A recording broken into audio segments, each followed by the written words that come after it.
JP astro ലൈഫിലേക്ക് എല്ലാവർക്കും സ്വാഗതം. ഇന്ന് നിങ്ങളുമായി പങ്കുവയ്ക്കുന്ന ഈ ആഴ്ചയിലെ ഗ്രഹങ്ങളുടെ ഒരു യോഗത്തെക്കുറിച്ചാണ്. ആ ഗ്രഹങ്ങൾ എപ്പോഴും സഞ്ചരിച്ചുകൊണ്ടിരിക്കുകയാണ്. അത് ഓരോ വേഗതയിൽ ആണ് സഞ്ചരിക്കുന്നത്. വ്യാഴമാണെങ്കിൽ 1 വർഷം എടുക്കുമ്പോൾ, ശനിയാണെങ്കിൽ 2.5 വർഷം എടുക്കും, രാഹു കേതുക്കൾ 1.5 വർഷം എടുക്കും, ചിലത് 1 മാസം എടുക്കും, 1.5 മാസം എടുക്കും. ചന്ദ്രനാണെങ്കിൽ 2.25 ദിവസം കൊണ്ട് ഒരു രാശി കടക്കും. ഇങ്ങനെ വിവിധങ്ങളായ വേഗതയിൽ വിവിധങ്ങളായ ദൂരത്തിൽ ഗ്രഹങ്ങൾ സഞ്ചരിക്കുമ്പോൾ ഈ സഞ്ചാരഗതിയിൽ പലപ്പോഴും ചില യോഗങ്ങൾ അനുഭവപ്പെടാറുണ്ട്.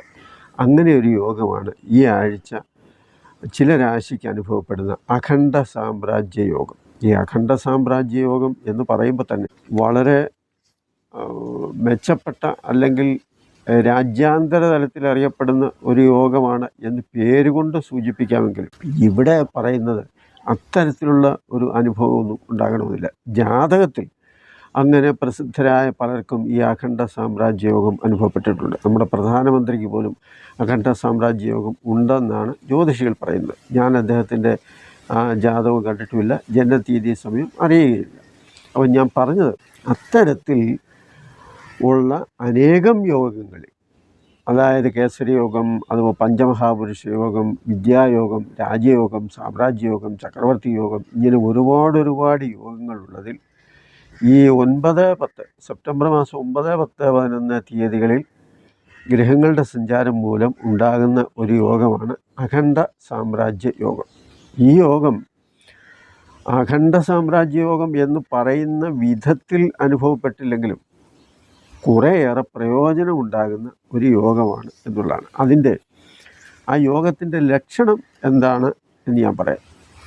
ഇപ്പോഴത്തെ ഗ്രഹനില അനുസരിച്ച് നോക്കുമ്പോൾ മീനത്തിൽ രാഹുവും, ഇടവത്തിൽ വ്യാഴവും, മിഥുനത്തിൽ ചൊവ്വായും, അതുപോലെ ആദിത്യനും ബുധനും മേടത്തിലും, ശുക്രൻ നീചരാശിയിൽ കന്നിയിലും, അതുപോലെ ശനി കുംഭത്തിലുമൊക്കെയാണ് ഇപ്പോഴത്തെ ഗ്രഹസ്ഥിതി അനുസരിച്ച് ഗ്രഹങ്ങൾ സഞ്ചരിക്കുന്ന രാശികൾ. അപ്പോൾ ഇവിടെ അഖണ്ഡ സാമ്രാജ്യ യോഗത്തിൻ്റെ ലക്ഷണം അല്ലെങ്കിൽ ആ യോഗം എങ്ങനെയാണ് അനുഭവപ്പെടുന്നത്, അല്ലെങ്കിൽ എങ്ങനെയാണ് മനസ്സിലാക്കുന്നത് എന്ന് നമ്മൾ നോക്കുമ്പോൾ ലഗ്നം സ്ഥിരരാശി ആയിരിക്കണം എന്നുള്ളതാണ്. അതായത് ഈ 9, 10, 11 തീയതികളിൽ ജനിക്കുന്ന കുഞ്ഞുങ്ങൾക്കും ഇത്തരം ഒരു സമയത്താണ് ജനിക്കുന്നത് എങ്കിൽ അഖണ്ഡ സാമ്രാജ്യ യോഗം ഉണ്ടാകും എന്നുള്ളതാണ്. അല്ലാതെ നമ്മൾ പറയുമ്പോൾ നക്ഷത്രങ്ങളെ സംബന്ധിച്ച് പറയുമ്പോൾ അത് ഭാഗികമായി ചിലർക്ക് അനുഭവപ്പെടാം. അതിനെക്കുറിച്ചാണ് പറയുന്നത്. അതിൻ്റെ ലക്ഷണം സ്ഥിരരാശി ആയിരിക്കണം ലഗ്നരാശി. ഇവിടെ നമുക്ക് രാശിക്കൂറുകാരെ സംബന്ധിച്ച് നമുക്ക് കണക്കാക്കാം.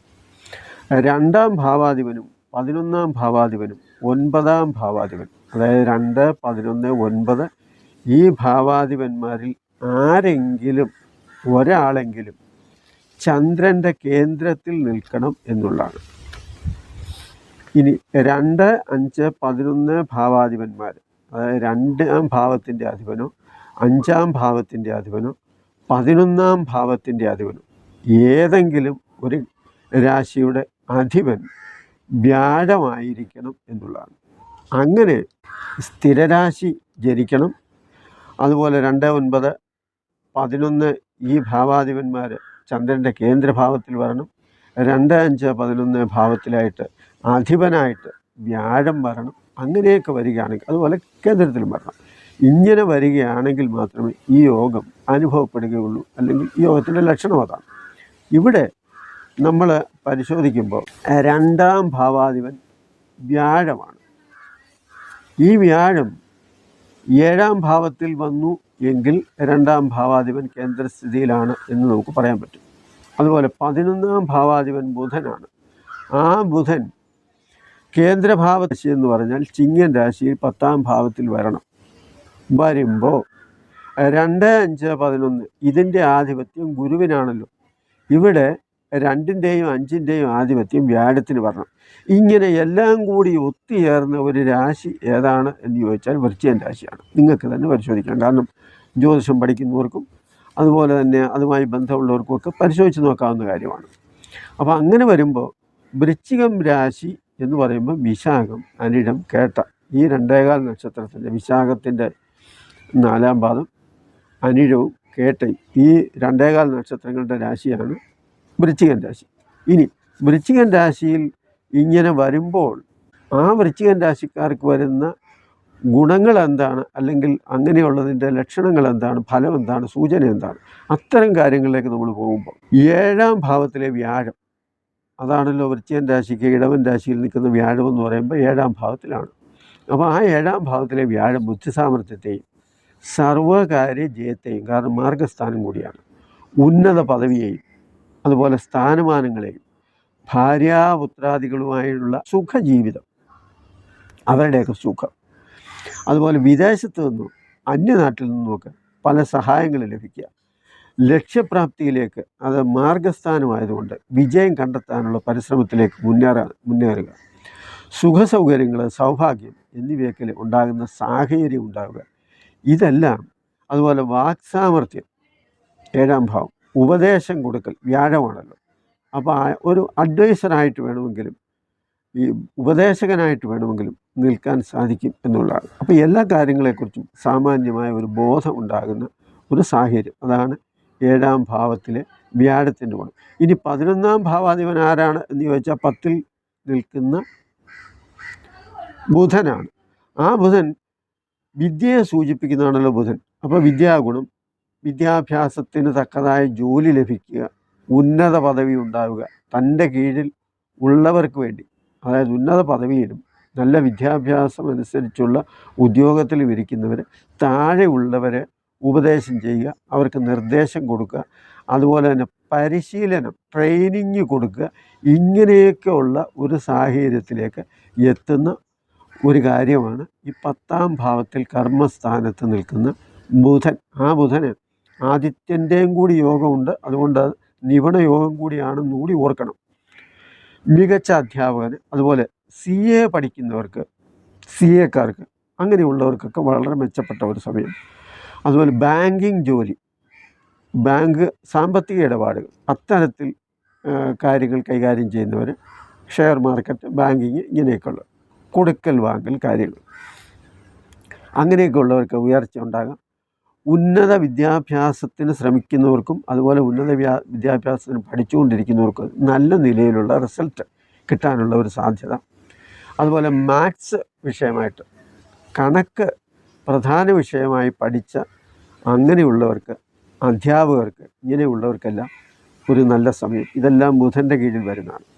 അതുപോലെ സാഹിത്യം, ലേഖനം, പുസ്തകരചന, ഇങ്ങനെയൊക്കെയുള്ള കാര്യങ്ങൾ, അതുമായി ബന്ധപ്പെടുന്നവർ, പ്രസ്, ഇവർക്കൊക്കെ വളരെയേറെ അഭിവൃദ്ധികരമായ പുരോഗതി ഉണ്ടാകുന്ന ഒരു സാഹചര്യം. അതുപോലെ 11ാം ഭാവത്തിൽ കന്നിയിൽ ചൊവ്വയുടെ ദൃഷ്ടിയുണ്ട് 11ാം ഭാവത്തിൽ. കാരണം 10ാം ഭാവാധിപൻ, 11ാം ഭാവാധിപനായ ബുധനാണ് 10ൽ നിൽക്കുന്നത്. അപ്പോൾ 11ാം ഭാവാധിപൻ ആ സ്ഥാനത്തിന് ചൊവ്വ വരിക എന്ന് പറഞ്ഞാൽ ചൊവ്വ ധൈര്യം, വീര്യം, പരാക്രമം, ഇതൊക്കെ ഞാൻ നേരത്തെ പറഞ്ഞിട്ട്, പോരാടുക, എതിർക്കുക, അതുപോലെ തന്നെ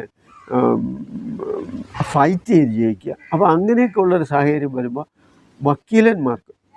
വക്കീലന്മാരെ സംബന്ധിച്ചുള്ള അഡ്വക്കേറ്റായിട്ടുള്ളവർക്കൊക്കെ വളരെ നല്ല ഒരു സമയമാണ്.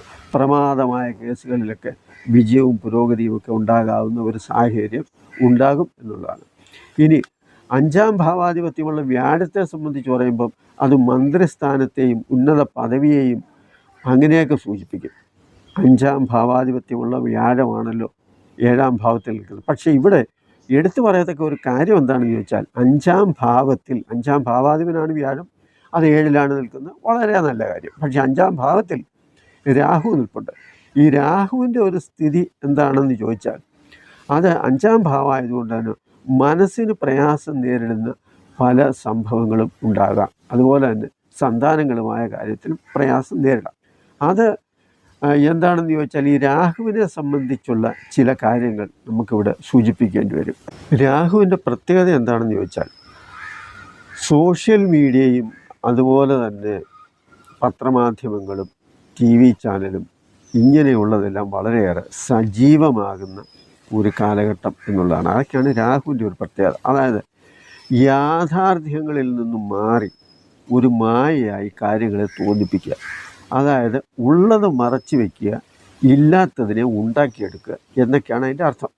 Cinema, computer, mobile, YouTube, Facebook, ഇങ്ങനെ എല്ലാ മാധ്യമങ്ങളും ഇതിനെ സൂചിപ്പിക്കുന്ന ഒരു കാര്യമാണ്. അതായത് യാഥാർത്ഥ്യമല്ലാത്ത പലതിനെയും യാഥാർത്ഥ്യമാണ്, അതായത് ശരിയല്ലാത്ത പലതും ശരിയാണ് എന്ന് തോന്നിപ്പിക്കുന്ന കാര്യങ്ങൾ ഉണ്ടാക്കാൻ കഴിയും എന്നുള്ളതാണ്. അതുപോലെ തന്നെ മനുഷ്യൻ്റെ ഉള്ളിലുള്ള ആഗ്രഹത്തെ അമിതാവേശത്തോടെ തോന്നിപ്പിക്കാനും അതിൻ്റെ പിറകെ നമ്മളെ ഇങ്ങനെ പുറകെ കൊണ്ടു നടക്കാനും കഴിയുന്ന ഒരു സാഹചര്യം ഉണ്ടാകും എന്ന്. സ്നേഹമോ പ്രണയമോ എന്തായാലും, പ്രവൃത്തിയോ എന്തു തന്നെയായാലും അതിനൊരു സ്ഥിരത കാണില്ല എന്നുള്ളതാണ്.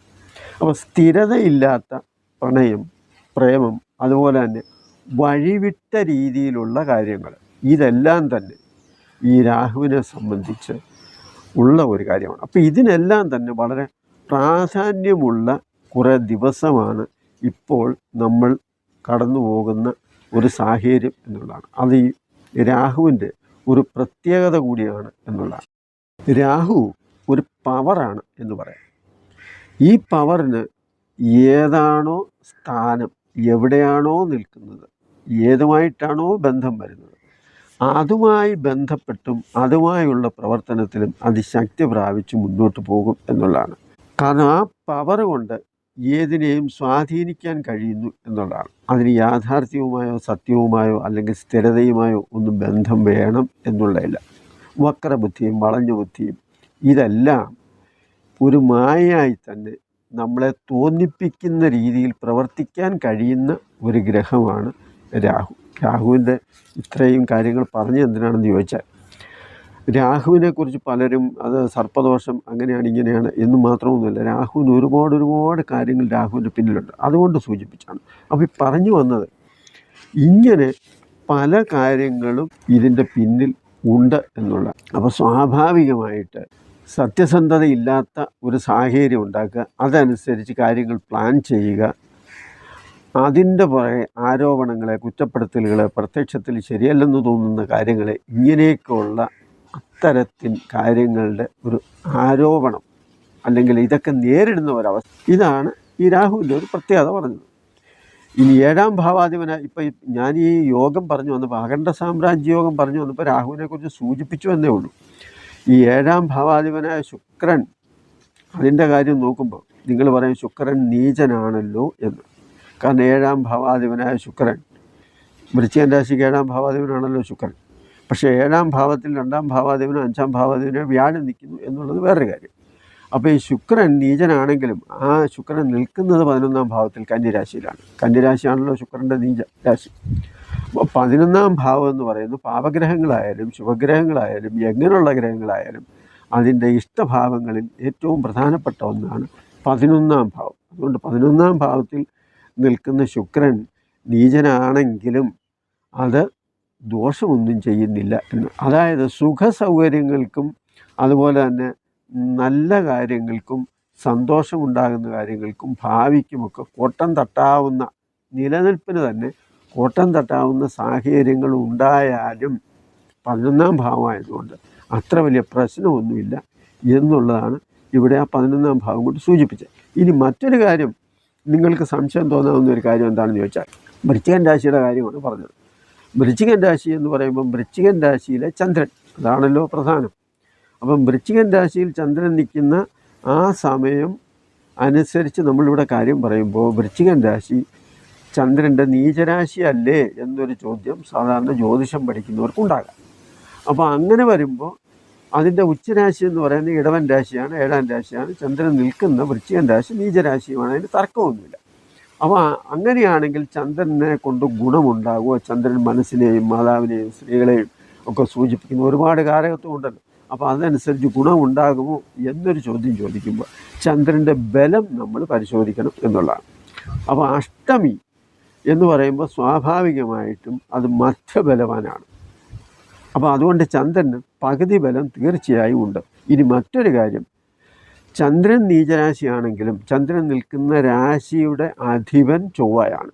ആ ചൊവ്വയുടെ ഉച്ചരാശി എന്ന് പറയുന്നത് മകരൻ രാശിയാണ്.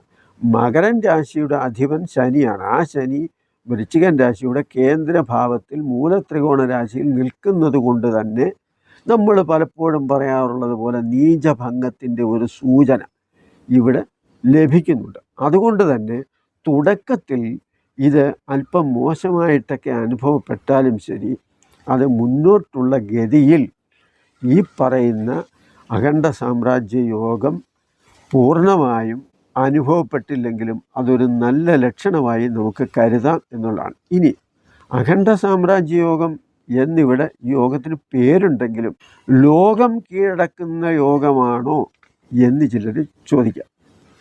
അങ്ങനെയൊന്നും പറയാൻ ഞാൻ ആളല്ല. കാരണം ലോകം കീഴടക്കുന്ന കാര്യമൊന്നുമല്ല. എന്നാൽ ഇതിൽ ചില സൂചനകൾ നമുക്ക് തരാൻ പറ്റും. എന്താണെന്ന് ചോദിച്ചാൽ, പിന്നെ അന്താരാഷ്ട്ര തലത്തിൽ ഏതെങ്കിലും മത്സരങ്ങളിൽ പങ്കെടുക്കുന്നവരുണ്ട് എന്ന് വിചാരിക്കുക. അങ്ങനെയുള്ളവർ ഈ പറയുന്നത് പോലെ അവരുടെ ജാതകത്തിൽ അഖണ്ഡ സാമ്രാജ്യ യോഗമോ അല്ലെങ്കിൽ നല്ല ഒരു ഗ്രഹസ്ഥിതിയോ ഉണ്ട്. അവരുടെ ദശാസന്ധി അനുസരിച്ച്, ദശാകാലം അനുസരിച്ച് നോക്കുമ്പോൾ ചാരവശാൽ അല്ലെങ്കിൽ ഗോചരത്തിൽ ഇപ്പോൾ നല്ല സമയമാണ്. അങ്ങനെയൊക്കെ ഉള്ള ഒരു സാഹചര്യത്തിലാണ് എങ്കിൽ ഈ പറയുന്ന ദിവസങ്ങളിൽ അവർക്ക് എന്തെങ്കിലുമൊക്കെ പുരോഗതിയും മെച്ചവും ഒക്കെ ഉണ്ടാകാനുള്ള സാധ്യതയുണ്ട്. ഏതെങ്കിലുമൊക്കെ തരത്തിൽ അവർക്ക് പ്രസിദ്ധിയോ അല്ലെന്ന് വരികിൽ അവർക്കൊരു ശുഭാപ്തി വിശ്വാസമോ മുന്നോട്ടുള്ള ഒരു പോക്കിന് അനുകൂലമായ ഒരു സാഹചര്യമോ ഒക്കെ ഉണ്ടാക്കാം. ഇനി അന്താരാഷ്ട്ര തലത്തിലല്ലാതെ തന്നെ ദേശീയ തലത്തിൽ, നമ്മുടെ ദേശീയ തലത്തിലുള്ള ഏതെങ്കിലും മത്സരത്തിൽ പങ്കെടുക്കുന്നവരായാൽ പോലും ഈ പറഞ്ഞ ഒരു സാഹചര്യം അവർക്ക് ജാതകത്തിൽ നല്ല സമയവും അതുപോലെ ഗോചരത്തിൽ നല്ല സമയവും ഒക്കെ ആണെങ്കിൽ ഇത്തരത്തിൽ ഏതെങ്കിലും കാര്യങ്ങളിൽ പങ്കെടുക്കുന്നവർ, അതായത് ആർട്സ് ആൻഡ് സ്പോർട്സ്, കലാപരമായ കാര്യങ്ങളിലോ അല്ലെങ്കിൽ കായികമായ കാര്യങ്ങളിലോ പങ്കെടുക്കുന്നവരുണ്ടെങ്കിൽ, അല്ലെങ്കിൽ ഏതെങ്കിലും കാര്യത്തിലായിക്കോട്ടെ. ഇനി വിദ്യാഭ്യാസപരമായിട്ട് ഏതെങ്കിലും ഉന്നത പഠനത്തിന് വിദേശത്തോ അല്ലെങ്കിൽ അത്തരത്തിലുള്ള ഏതെങ്കിലും ഒരു കാര്യത്തിന് എവിടെയെങ്കിലും പോയി നിറവേറ്റാനുണ്ട്, അല്ലെങ്കിൽ അങ്ങനെ ഒരു കാര്യത്തിന് വേണ്ടി ശ്രമിക്കുന്നവരാണെങ്കിലും അതിനും അവർക്കൊരു പക്ഷേ ഗുണം ലഭിച്ചേക്കും. അപ്പം ഏതൊക്കെ തരത്തിൽ നോക്കിയാലും അഖണ്ഡ സാമ്രാജ്യ യോഗം എന്ന് പറയാവുന്ന ഒരു ലക്ഷണം ഇപ്പോഴത്തെ ഗ്രഹങ്ങളുടെ ആ സഞ്ചാരത്തിൽ നമുക്ക് കാണാൻ കഴിയും. അത് സെപ്റ്റംബർ മാസം 9, 10, 11 തീയതികളിൽ വൃശ്ചികൻ രാശിക്കൂറുകാർക്ക് അനുഭവപ്പെടുന്ന ഒരു സാഹചര്യമാണ്. വിശാഖം, അനിഴം, കേട്ട ഈ 3 നാളുകാർക്ക്. ഇങ്ങനെ ഈ 3 നാളുകാർക്ക് ഒരു പക്ഷേ അഖണ്ഡ സാമ്രാജ്യ യോഗവും ലോകപ്രസിദ്ധിയും ഒന്നും ലഭിച്ചില്ലെങ്കിലും നിങ്ങൾക്ക് നിരാശപ്പെടേണ്ട, നല്ല ദിവസങ്ങളാണ് ഈ ഓണത്തിന് മുമ്പ് ഉണ്ടാകുന്നത് എന്ന് നിങ്ങൾ ഈ വീഡിയോ നിങ്ങൾക്ക് ഇഷ്ടപ്പെട്ടുവെങ്കിൽ നന്ദി, നമസ്കാരം. മറ്റുള്ളവർക്ക് ഷെയർ ചെയ്യുക.